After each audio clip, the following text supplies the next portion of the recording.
사람의 마음은 보이지 않죠. 그러나 감출 수도 없습니다. 사람의 마음은 반드시 드러나게 되어 있죠. 사람의 마음이 드러나는 것 중에 중요한 통로가 말입니다. 언어죠. 그 마음에 가득한 것이 말로 나온다고 했습니다. 그래서 우리는 말을 조심하려고 노력하죠. 무심결에라도 내 속마음이 드러날까 봐 어느 정도 우리의 말을 포장하죠. 그렇잖아요. 여러분 집에서 가족들한테는 투덜투덜 하다가도 전화가 오면 여보세요 이제 이렇게 하잖아요. 우리의 말을 좀 감추는 거죠. 때로는 우리의 말을 적극적으로 정의로 감추는 경우가 있죠. 자꾸 정의로운 말을 하는 거죠. 어떻게 저럴 수가 있어. 바르게 살아야지. 선하게 살아야지. 똑바로 살아야지 하고 딱 자기가 정의로운 것처럼 이야기하죠. 조금 심해지면 목소리를 높여서 정의를 외치기도 합니다. 그러나 우리가 오해하거나 또는 스스로 착각하면 안 되죠. 내가 정의를 말했다고 해서 또는 다른 사람이 정의를 목소리를 높여 외쳤다고 해서 그 사람이 꼭 정의로운 것은 아니죠. 자기는 정의를 외치면서 자기의 삶은 정의롭지 못한 사람이 굉장히 많이 있거든요. 그래서 말을 보지 말고 행위를 보아야 합니다. 그가 어떤 말을 하느냐 이것보다 중요한 것은 그가 어떻게 사느냐 이게 중요하죠. 선민의식을 가진 유대인들은 이방인에 비해서 우월감을 가졌습니다. 나는 하나님의 백성이다. 나는 하나님께 선택받은 선민이다. 우리는 하나님의 율법, 하나님의 말씀을 가진 자들이다. 우월감을 가졌어요. 내가 너보다 낫다 이제 이런 생각을 가진 거죠. 그런데 6절에요. 하나님께서 각 사람에게 그 행한 대로 보응하시되 너의 출신이 무엇인지 네가 율법을 가졌는지 안 가졌는지 네가 선민으로 자부심이 있는지 없는지 이방인들을 향하여 종교적 의로움을 가지고 목전껏 외치든지 외치지 않든지 그 상관없다는 거죠. 너의 행위대로 보응하신다는 거죠. 7절에요. 참고 선을 행하여 영광과 존귀와 썩지 아니함을 구하는 자에게는 영생으로 하시고 선을 행하는 자에게는 영생으로 하시고 8절에 오직 당을 지어 진리를 따르지 아니하고 불의를 따르는 자에게는 진노와 분노로 하시리라.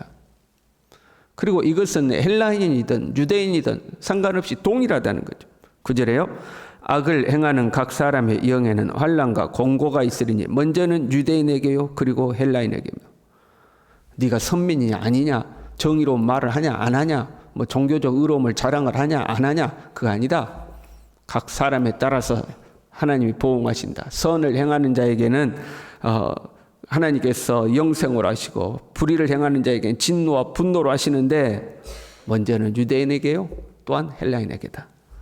선을 행하는 것도 마찬가지로 하나님께서 영광과 존귀를 주시는데 먼저는 유대인이요 그리고 헬라인에게다. 똑같다는 거죠. 행위에 따라서 보응하신다는 거죠. 여기서 또 우리가 오해하면 안 돼요. 선을 행하는 자에게는 영생으로 하신다. 그러면 영생을 선한 행위로 얻는 것인가? 선을 행해야 영생을 얻는 것인가? 그걸 말하는 것은 아니에요. 지금 로마서의 서론 부분이잖아요. 도입 부분이잖아요. 이 로마서의 도입 부분은 행위로는 하나님 앞에 의롭다 하심을 입을 자가 없다로 향하고 있어요. 하나님은 각 사람을 유대인이든 헬라인이든 행위로 보응하시는데 유대인이든 헬라인이든 의인은 하나도 없다. 행위로 하나님 앞에 설 자는 아무도 없다. 이제 글이 이제 말씀이 진행되어 가고 있는 과정이죠. 그래서 행위로는 하나님 앞에 의롭다 하심을 입을 자가 없는데 이 율법 외에 하나님의 의가 나타났는데 곧 예수 그리스도다. 예수 그리스도를 믿음으로 모든 사람에게 미치는 하나님의 의가 나타났다. 그러면 율법을 폐해야 되느냐? 아니다. 율법을 오히려 온전히 더 든든하게 세워야 된다. 어떻게? 성령의 도우심으로 이제 이렇게 말씀의 스토리가 진행되는 거죠. 지금은 행위에 따라 하나님이 보응하신다는 거예요. 그런데 행위로 하나님 앞에 설 자가 없다. 그래서 복음을 받아들여야 된다. 이쪽으로 가는 거예요. 그러면 나의 행위가 선한 것인지 악한 것인지를 어떻게 하느냐 하는 거죠. 나의 행위가 선한 것인지 아니면 불의를 따르는 것인지 어떻게 하느냐. 사람들에게 대부분 물어보면요. 왜 그렇게 행동해 하고 뭐 자기가 다 옳다고 그럽니다. 이렇게 하는 게 맞죠. 지금 그렇게 말하고 행동하는 게 옳으냐고. 맞죠. 내가 맞죠. 그럼 내가 틀립니까? 대부분 자기가 맞다고 생각하죠. 그렇잖아요. 자기가 맞다고 생각하니까 그렇게 행동하고 사는 거잖아요. 심지어는 우리가 요나처럼 내가 죽을지언정 옳습니다 하고 자기 옳음을 주장할 때가 있죠. 그래서 하나님은 각자 생각이 다 다르니까 뭘 세우는 거예요? 법을 세운 거죠. 우리가 세상에 있는 일반 법도 마찬가지예요. 이렇게 하면 죄다, 이렇게 하면 죄가 아니다. 이렇게 하면 아주 중한 죄다. 이렇게 하면 경범죄다. 기준을 세우는 거죠. 내 생각에는 죄다. 내 기분과 감정에는 죄다. 사람마다 다 다르거든요. 그래서 우리가 어떤 사건에 대해서 분노하면 아이고 저런 놈은 사형에 처해야 돼 막 우리가 그러잖아요. 그런데 법의 잣대로 재보면 사형까지는 안 가는 경우가 있죠. 사람의 감정과 기준대로 해버리면 막 중구난방이 되는 거예요. 이럴 때는 내 기분이 좋으면 용서해주고 기분 나쁘면 막 사형 때려버리고 막 그렇게 되는 거죠. 그래서 기준을 세우는 것이 법이죠. 하나님의 백성들에게도 하나님의 법이 주어진 거예요. 하나님의 백성들에게 하나님의 법이 주어진 거죠. 그래서 우리는 선하다, 악하다, 옳다, 그르다의 기준이 하나님의 말씀이죠. 내가 보기에 선하다, 이게 아니에요.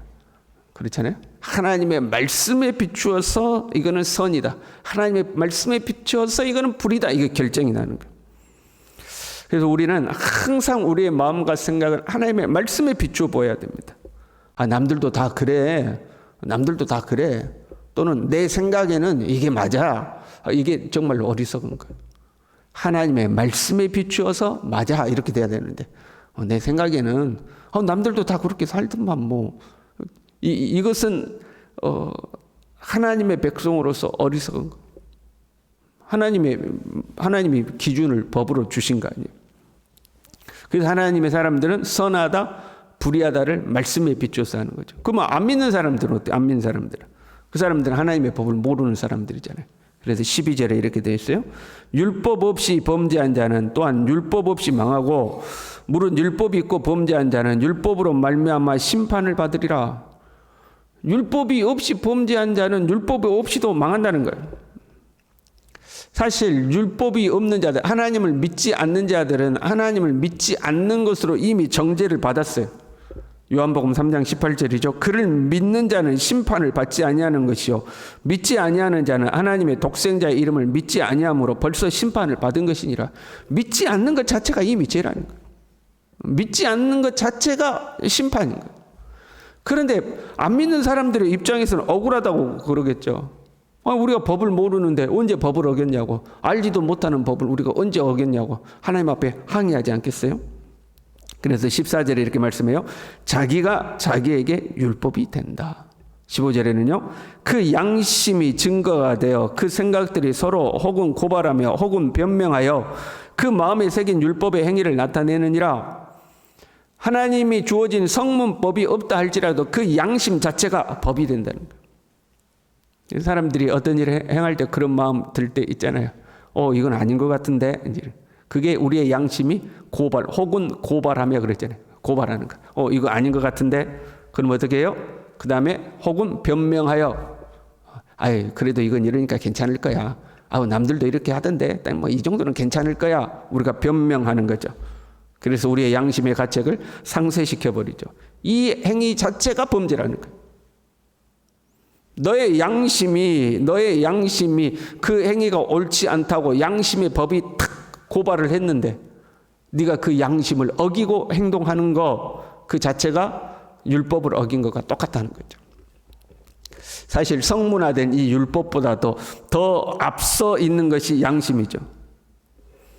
그렇잖아요. 세상의 법이 성문화되기 전부터 사람들 사이에 합의가 된 법이 있어요. 그걸 이제 관습법이라고 하는 거죠. 그 관습법은 왜 생겨났느냐? 이 공통된 인간 본성에 의해서 서로 사람들이 합의가 된 거예요. 공통된 인간 본성에서 나오는 양심, 도둑질하지 말라. 맞아. 야, 도둑질하면 되냐? 그 법이 없을 때부터 야, 도둑질하면 안 되지. 사람들이 서로 합의가 되는 거죠. 그 이 양심에 의해서 서로 도둑질하면 안 되지. 그럼 이쪽에서 뭔 소리야? 도둑질하고 살아야지. 그런 사람이 어디 있어요? 그렇잖아요. 맞아. 도둑질하면 안 되지. 서로 합의가 되는 양심이라는 것이 있는 거죠. 이 양심이 참으로 중요해요. 이 양심의 찔림은 법보다도 섬세합니다.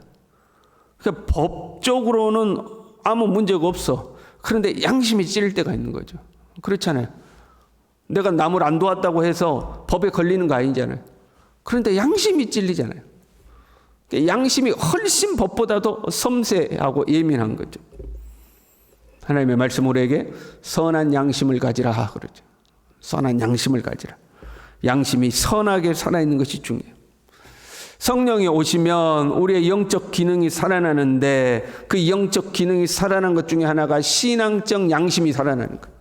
이 신앙적 양심이라면 양심은 일반 사회 공동체가 합의된 선, 그것보다도 훨씬 더 섬세하죠. 하나님의 앞에서 선한 것을 추구하는 양심. 일반인들이 함께 합의된 어떤 선이 아니라 하나님 앞에서 선을 추구하는 양심이요. 법보다도 양심이잖아요. 법에는 안 걸리는데 사람 양심이 찔려. 그런데 그 사람 양심보다도 더 섬세한 게 이제 신앙 양심이에요. 그러니까 안 믿는 사람들은 아무 문제 삼지를 않아. 그런데 우리 양심이 찔릴 때가 있죠. 하나님 앞에서. 이건 하나님 앞에서 옳지 않는데. 그 이제 신앙 양심이 있는 거죠. 사람들은 양심의 기능을 둔화시켜버리죠. 그 양심이 고발하면 우리는 변명하잖아. 야, 네 그거 옳지 않잖아. 그러면 옆집 개똥이도 그렇게 살고 저 집 소똥이도 그렇게 사는데 뭐 남들도 다 그렇게 사는데 이 정도는 괜찮아 뭘 그래 하고 스스로 그 양심의 기능을 이제 마비시키죠. 그래서 양심이 점점 둔해지는 거예요. 이게 반복되면 양심이 정말로 두꺼워집니다. 이제 감각이 없어요. 그러면 이제 양심에 화인 맞았다 그렇게 표현을 하는 거죠. 근데 헬라인이나 유대인이나 동일하다고 그랬어요. 그러니까 믿는 자나 믿지 않는 자가 동일하다는 거예요. 믿지 않는 자들은 이 본성적 양심을 외면하고 산다면 하나님을 믿는 우리는 이 신앙적 양심을 모른 척하고 살아버린다. 내 안에 하나님의 양심의 기능이, 신앙 양심의 기능이 살아났는데 성문법에 의해서는 나 아무 문제 없어. 이 정도 하면 되지 하는데 내 양심이 찌를 때가 있다 이 말이에요. 하나님 앞에서. 그런데 우리는 그것을 자꾸 변명해서 덮어버리죠.